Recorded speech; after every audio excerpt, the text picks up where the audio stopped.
poslední době se mi vůbec nedařilo. Chodil jsem spát pozdě, vynechával jsem tréninky a navíc jsem hodně prokrastinoval.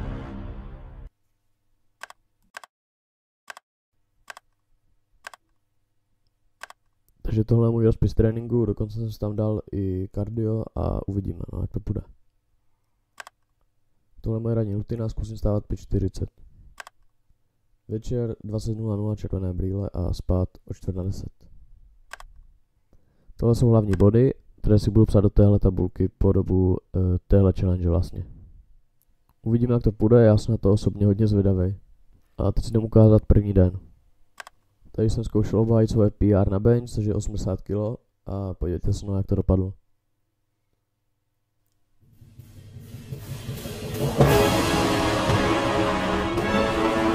Nepadlo to tam bohužel, ale třeba příště to vyjde.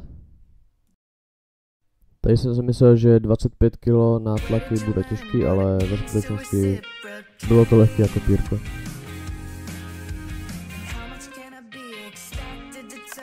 Potom jsem si šel ještě projít ven, abych splnil cíl 10 000 kroků. Pár dní to šlo hezky, ale v úterý jsem se sekl a tady máte ještě pár záběrů ze čtvrtka, ten mi šel.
Je to těžký, vole. Ale musí to být těžký. Kdyby to těžký nebylo, tak by každý vyhrával. Ale já to chápu vlastně. Ono, teď budu mluvit takovým těm lidem prostě, co neví, co dělat, prostě neví, jak mají začít, jo. A když začnou, tak se jim to nelíbí, vzdají to a prostě přestanou cvičit. Nebo prostě jiný sport budou dělat, jo. Teďka budu mluvit hlavně k fitku, ale je to tak všeobecně, dá se to použít ke každému sportu. A nevím, jak bych to řekl, tyhle. Třeba, že když seš ve fitku, tak si myslím, že hlavně bojuješ sám se sebou. A když vlastně prohraješ, když se necháš porazit sám sebou, tak máš dvě možnosti. Buď prostě jako uznat, že jsi prohrál a vzdáš se, nebo prostě neuznáš, že jsi prohrál a zkusíš to znovu. Protože zkoušet to pořád dokola a prohrávat pořád dokola je lepší, než prostě se vzdát a být poražený vlastně sám sebou. To vlastně ze sebe neuděláš vůbec nikoho. Prostě tahle rada ti může změnit život. Takže buď teďka můžeš scrollovat dál Instagram, nebo to vypni a začni se sebou něco dělat, začni budovat formu.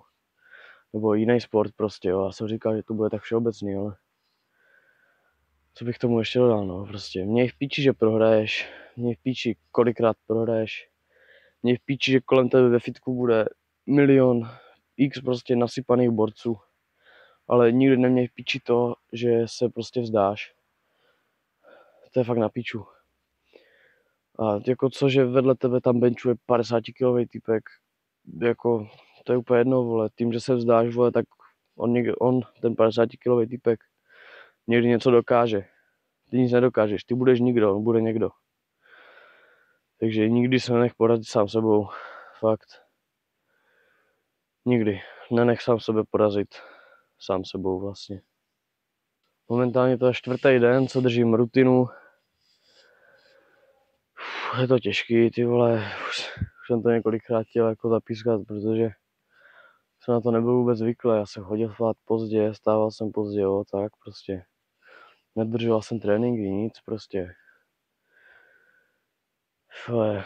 Ale vždycky si říkám, když si skončí, vždycky si řeknu, že tohle, co teď dělám, tak to mě jednou připraví na budoucnost. Vlastně dá se říct, že to, co teď prožíváš, tak tě připravuje na to, co jsi vždycky chtěl. Momentálně je sobota, teďka jsem stříhal kousek videa a teďka jdu do fitka. Jak se vrátím, tak to dostříhám a doufám, že to dneska vydám. Doufám, že to stihnu. Ale měl bych to stihnout. Už jsem asi v půlce toho editování. Vrátím se tak ve 3. Bude v pohodě.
Takže už jsem tady krásně po fitku, měl jsem leg day, bylo to těžký, dal jsem to, teďka 2 chci stříhat video a jsem to dneska vydám, musím to stihnout.